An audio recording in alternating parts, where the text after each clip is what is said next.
Bonjour à tous et bienvenue dans cette grande édition du journal. Le syndicat national des médecins tient son deuxième congrès de refondation aujourd'hui dans un cadre de pluralisme syndical avec d'autres centrales qui développent des visions différentes sur le rôle de prestation des soins en RDC. Dans les rangs des rebelles Hutus rwandais des forces démocratiques pour la libération du Rwanda se trouvent des femmes dont une vient de déposer les armes en même temps que d'autres combattants dans le sud Kivu. La Commission électorale nationale indépendante prépare la transmission des données électorales par le moyen de nouvelles technologies de l'information et de la communication et à cet effet, elle a pris langue avec une firme spécialisée en la matière.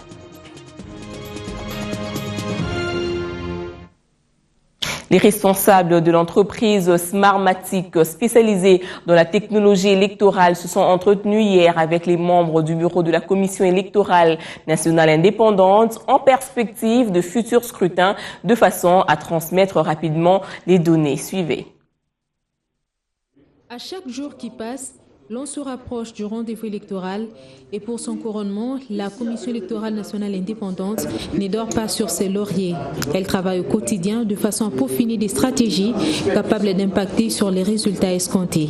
Ce lundi, les membres du bureau de cet organe d'appui à la démocratie ont échangé avec l'entreprise Smartmatic spécialisée dans la technologie électorale. Nous sommes en train d'explorer les différents partenaires qui peuvent nous amener des nouvelles technologies de transmission des résultats. C'est dans ces cadres que nous avons reçu aujourd'hui nos amis de Smartmatic. Des entretiens axés sur la transmission rapide et sécurisée des résultats électoraux, un exercice spécifique pour chaque pays dans la République démocratique du Congo. En fait, Smartmatic est prête à fournir des solutions qui permettront à la commission électorale de disposer de résultats très rapidement, c'est-à-dire du bureau de vote jusqu'à la CENI, à la capitale, et ensuite pour avoir les résultats rapidement. La CENI, à travers l'exploration des différents partenaires pour des nouvelles technologies, se veut être au diapason des standards internationaux en matière électorale. L'opération conjointe FARDC-MONUSCO visant le ratissage des zones occupées par les forces négativistes au nord Kivu continue de porter des fruits. Les forces armées de la République démocratique du Congo ont tué 2 éléments appartenant à l'Alliance des forces démocratiques dans la région de Bukondo après des violents combats. C'est ce que rapporte le porte-parole militaire de la MONUSCO au cours du point de presse hebdomadaire. Des miliciens non identifiés, armés de mitrailleuses et d'AK-47, ont attaqué dans la région de Bukombo un convoi du bataillon sud-africain de la brigade d'intervention en déplacement de Nyabiondo vers Saké. Les casques bleus ont vigoureusement riposté à cette attaque en faisant usage de mitrailleuses de 12-7.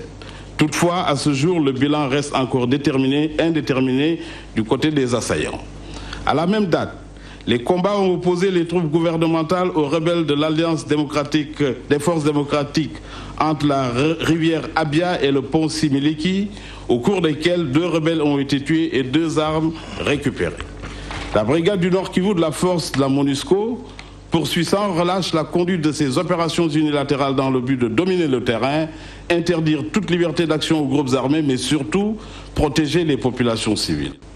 Les forces onusiennes et congolaises maintiennent l'environnement sécuritaire sous leur contrôle au sud Kivu. En effet, les casques bleus déployés dans cette partie du pays y poursuivent la conduite de leurs 8 opérations dans le but de neutraliser les groupes armés et sécuriser les populations locales. Lancement des travaux de sensibilisation sur l'accélération des actions des objectifs du millénaire dans la ville de Butembo. Ces actions visent à réduire la mortalité maternelle et infantile dans cette partie du pays. Les détails avec notre correspondant Patrick Kitema. C'est le ministre provincial de la Santé au Nord Kivu qui préside ces assises qui mettent autour d'une même table les différents partenaires de la santé au Nord Kivu. Son Excellence Mutete Mundenga revient sur l'objectif de ces assises qui vont durer 4 jours. Il s'agit de réfléchir ensemble sur le cadre d'accélération des objectifs du millénaire pour le développement, particulièrement l'objectif 4 et 5, qui devrait nous amener à réduire la mortalité maternelle et la mortalité infantile. Et nous savons tous que pour atteindre ces objectifs-là, pour lesquels nous sommes en retard en tout cas, parce que 2015, c'est l'année prochaine, en tout cas nous sommes visiblement en retard, il s'agit absolument d'impliquer encore davantage tout le monde. Dans les domaines sanitaires, le ministre note que le gouvernement provincial du Nord Kivu a connu des progrès dans ces domaines, même si la province ne va pas atteindre les objectifs du millénaire d'ici 2015. Quant à la grève des infirmiers en cours, son Excellence Moutete Mundenga reconnaît la légitimité de la grève des infirmiers, mais il appelle chacun des grévistes à la conscience vu les conséquences fâcheuses qui en découlent. En même temps que nous reconnaissons cette grève comme légitime, mais compte tenu de l'impact qu'elle a sur la santé de la population, eh bien, nous faisons appel aux professionnels de santé, à eux comme d'abord parents, que chacun s'interroge, à eux aussi comme citoyens de ce pays par rapport à l'avenir. Nous parlons ici de l'objectif du millénaire pour le développement, notamment les objectifs 4, 5 et 3, comme professionnels de santé qui ont prêté le serment, que chacun puisse s'interroger également. On va parler médical pour évoquer le deuxième congrès ordinaire du syndicat national des médecins qui s'ouvre aujourd'hui à Kinshasa et vont se poursuivre pendant 3 jours. Les congressistes du SINAMED vont réfléchir sur le nouveau statut, évaluer le rapport des activités du bureau exécutif sortant et élire, sinon reconduire le bureau exécutif national. Un congrès de refondation, certes, les médecins délégués à ce deuxième congrès du SINAMED viennent de Kinshasa et de toutes les provinces avec la mission de faire l'évaluation des actions syndicales menées par leur organisation professionnelle depuis sa création dans les années 90 à nos jours. C'est aussi le bilan de la première mandature de l'équipe Dr Mankoy mise en place en 2007. Les acquis du bureau exécutif national sortant sont notamment ses efforts fournis pour obtenir l'amélioration de la prime de risque des médecins des services publics après plusieurs grèves et négociations entamées avec le gouvernement. Le SINAMED, avec ce même comité, a réussi également à obtenir pour ses membres des crédits véhicules et logements en cours. La lutte pour les nouvelles nominations en grade se poursuit et dans les derniers pourparlers avec l'employeur en septembre 2013, le SINAMED a fait ses propositions pour toute éventuelle mise à la retraite des médecins des services de l'État.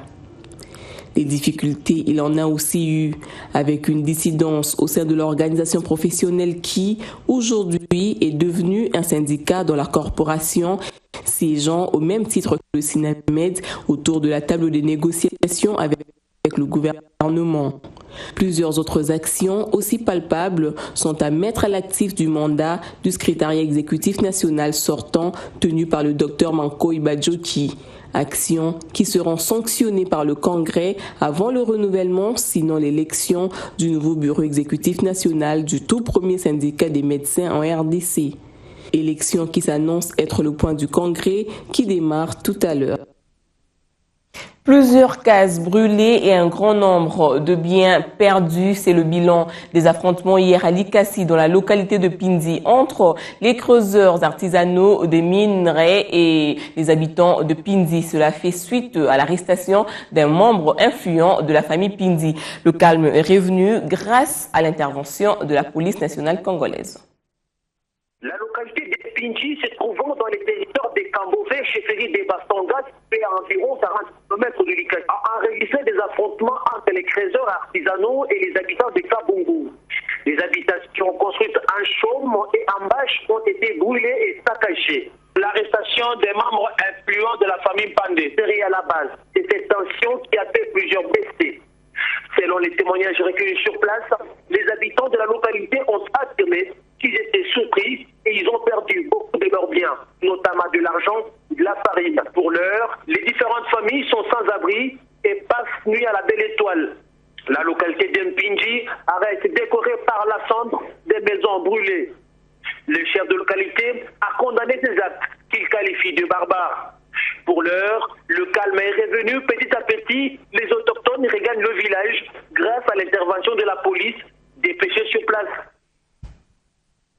Dans les conflits qui déchirent les Grands Lacs, toutes les femmes ne sont pas victimes et certaines sont même actrices, à l'image de l'ex-combattante des FDLR qui vient de déposer les armes au Sud Kivu. Découvrons ainsi Immaculée Roy-Marie qui vient de sortir du maquis après 2 décennies.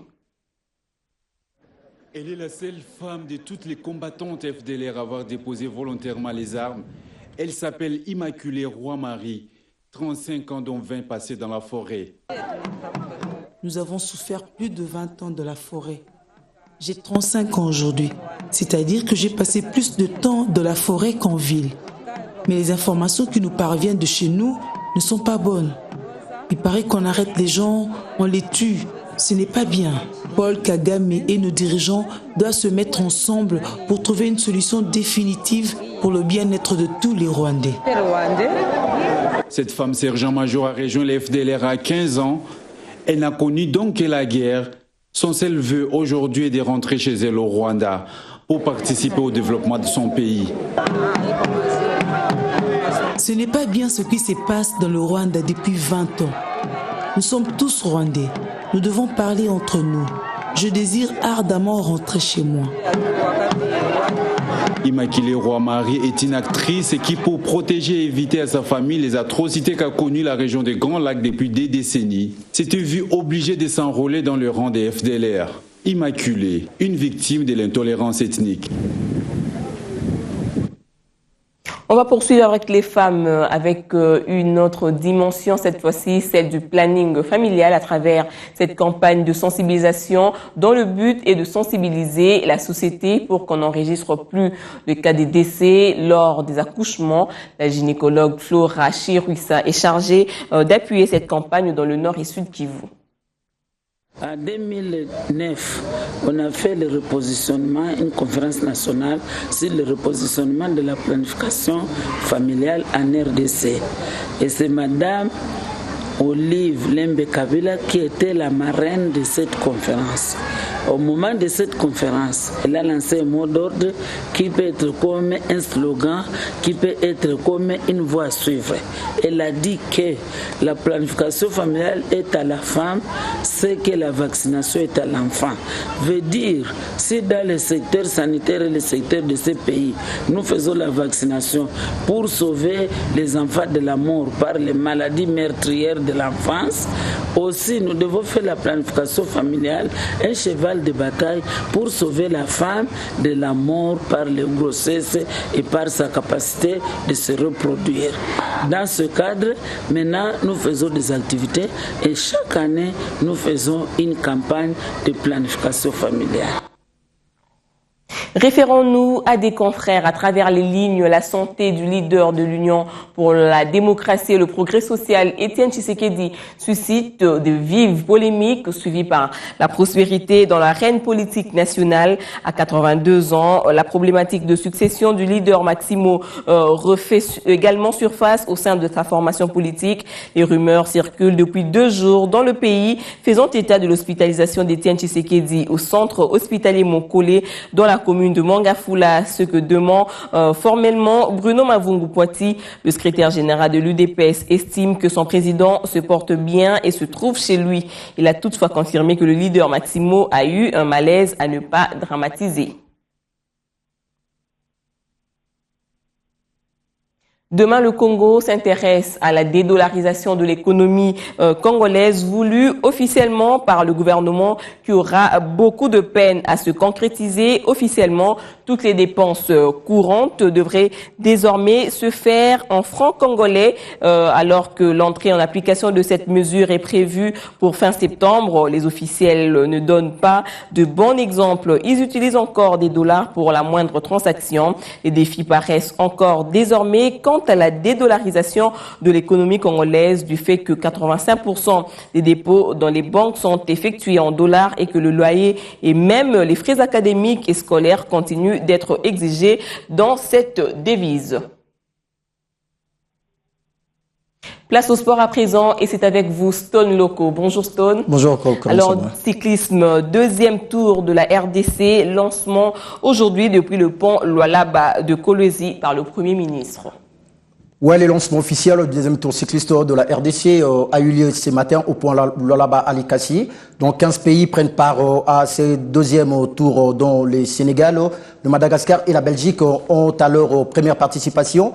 Mention spéciale, le meilleur Congolais Doukoua Bumba est absent à cette distance. Donc la distance de ce deuxième tour de cette première étape est des 135 km donc de Likassi à Kolwezi.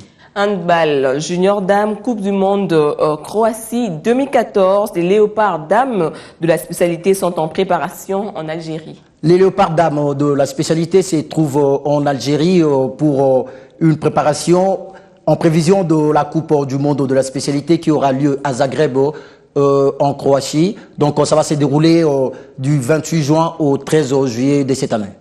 École de foot Dream Team, rencontre amicale avec les Libanais sanctionnant l'ouverture de la session des vacances. Oui, l'école de foot Dream Team qui s'entraîne à la Maison de France a livré un match amical c'est samedi au stade Albert du Collège Boboto pour le lancement de vacances et l'ouverture de la nouvelle session des vacances pour les enfants qui veulent bien apprendre à jouer au football ici à Kinshasa.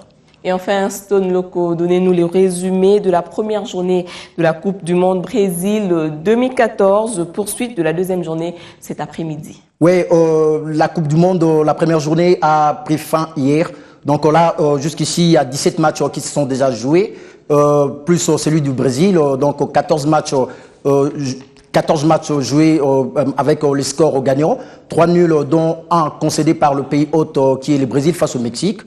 Et puis aujourd'hui là, nous allons avoir ce soir l'Australie, Pays-Bas, à Porto Alegre, Chili, Espagne, Rio de Janeiro, Cameroun, Australie, à Manaus. Donc il faut revenir déjà hier, on a vu la Belgique jouer face à l'Algérie. Le score du match a été de 2-1 en faveur de la Belgique. La Russie a fait jeu égal avec la Corée du Sud.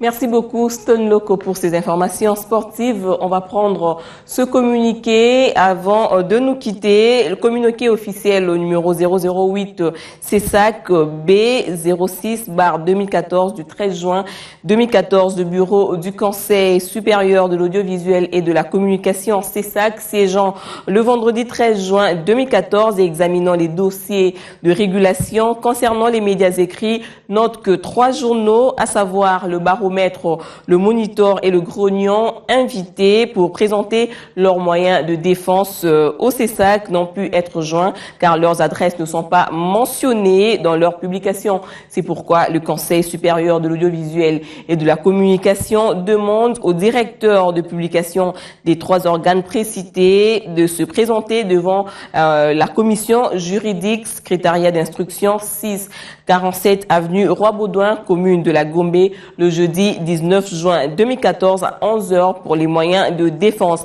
Par ailleurs, le bureau du CESAC invite instamment les journaux dont des dénominations suivent à se présenter à son siège renseigné pour déposer urgemment leurs dossiers administratifs le jeudi 19 juin 2014 à 13h. Il s'agit de Afro Lipopo, l'Alerte, l'Allemagne, la Cloche, le Climat tropical, le Cinquantenaire, Cocorico, la Croix, l'Éclaireur, l'Éclipse, l'Écho du Sud, l'Essentiel, l'Explorateur, l'Éveil, l'Expression, le Fax, le Grand Congo, les Grands Débats, Manager, Grognon, la Nation, la Percée, Pili Pili, la Persévérance, Renaissance, la République, le Socle, Tolérance Zéro et Tapis Rouge. Enfin, le CESAC rappelle que le dossier dont il est question devra être accompagné de copies des pièces prévues à l'article 22 de la loi numéro 96/002 du 29 juin de 1996 fixant les modalités d'exercice de la liberté de la presse. Fait à Kinshasa le 13 juin 2014 pour le bureau du CESAC, Chantal Kanimbo, rapporteur, Abbé Jean Bousco Bala Okwibale, président. Et voilà, c'est la fin de ce journal. Merci de rester branché sur Bio1 Télévision.